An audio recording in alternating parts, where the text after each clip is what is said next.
Hello, I'm Grace Kruniken, General Manager at BART. Our hearts and prayers go out to the families of two workers who've just been killed on the BART tracks. This is going to take a long time to investigate, but I'm confident that we will get all of the facts and information gathered. We will get it out to the public as soon as it comes in, but it takes a long time to get to the bottom of these things. And I'd like to now introduce Paul Overseer, Head of Operations, to answer what information we do know. I also want to express our deepest sympathies to the families of the worker and the contract employee that were killed here today. This is a tragedy of the greatest proportion for the BART family. This is in the history of BART, I believe this is the 6th and 7th fatality that we've had in our 40 plus years of operation. I want to emphasize to you that, as you can see, the area is still under the control of our police department. They are conducting the investigation. They are doing the interviews. So my ability to answer questions at this very early point in the investigation is extremely limited. I haven't even had the opportunity to go up there yet to see the scene because it's still a police scene. I will tell you one thing based on my 25 plus years in rail operations, that in any tragedy like this, in any major accident like this, there's always other information that comes out later, and there's always misinformation given out in the early parts of the investigation. So I'm going to be very conservative in what I'm able to tell you because at this point we just don't know. With that, Sir, you do know who was driving the train, right? Can you tell us that? no, we don't. You don't know who was driving the train? No, we don't. Paul, we understand it may have been operated automatically right now. We believe that the train was under computer control. We call that ATO, automatic train operation. Your How many press people release were in the online cab, says it was Paul? an experienced operator behind it. We know that there were a number of personnel on the train. We know who they are, but let me emphasize again that other than the BART Police Department, nobody has yet spoken to any of these personnel. So rather than engage in speculation as to who was operating, who may have been in the cab, who was in the passenger compartment, we're going to wait until we have the opportunity to hear the results of the police interviews. Paul, can you explain to us how this lays out? We understand that two employees are on the track and one is supposed to serve as a lookout. Can you tell us how that works? That's basically, it's as you described.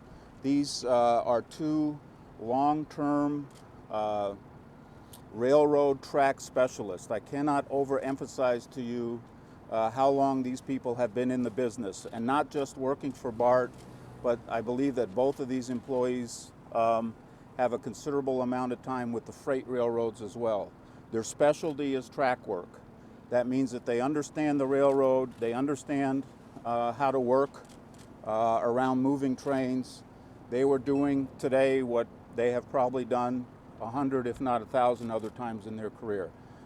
As far as we know at this point, they were out looking for what was reported to us from an earlier train, that there might be a slight dip in the rail, and they were out doing an inspection to see if they could identify whether in fact that was the case or not and where that dip was. When someone's doing work on a portion of the track, does some sort of alert go out to anyone operating a train on the system? Yes, that's our normal procedure.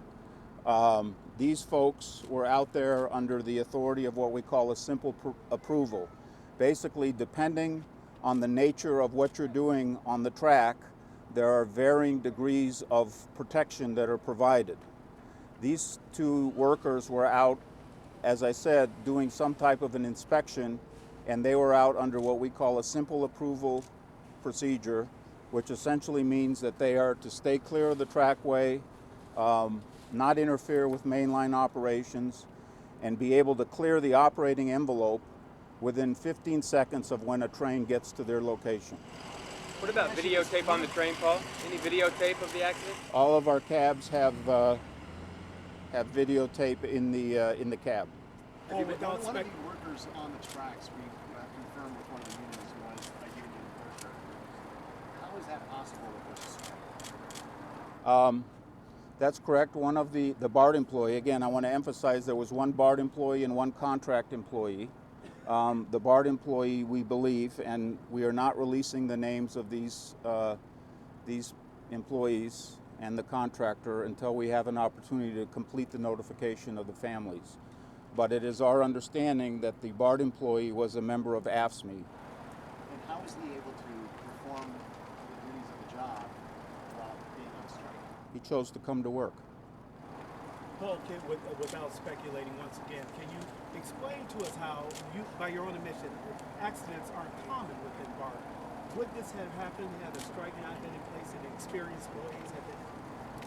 You know, we're dealing with a situation here where the labor issues, the negotiations are not in the forefront of our mind. We've just lost 2 people in the BART family, and that's what our focus is on, getting through this evening, notifying the next of kin, trying to figure out what happened. I'm not going to even talk about any connection to anything else other than dealing with the tragedy that we have here right now. I understand that, but with all due respect, does this highlight the safety issues that they raise? As I said, I'm not going to go there right now. Do you know why the train was out? What was the train's purpose today? I'm sorry, your question was? The purpose of the train being out, what service was it providing? Or? That's a good question. So it's a little bit of a complicated story. We had a couple cars that were graffitied in Concord Yard, and this train had been used to move those cars from Concord Yard to Richmond Yard, where we wanted to do the cleanup of the graffiti in Richmond Yard. And so they had moved those cars to Richmond, and they were on the way back here. What kind of graffiti? Just graffiti. Do you know how fast? Okay, thank you very much. We'll get more information to you as it becomes available. Thank you.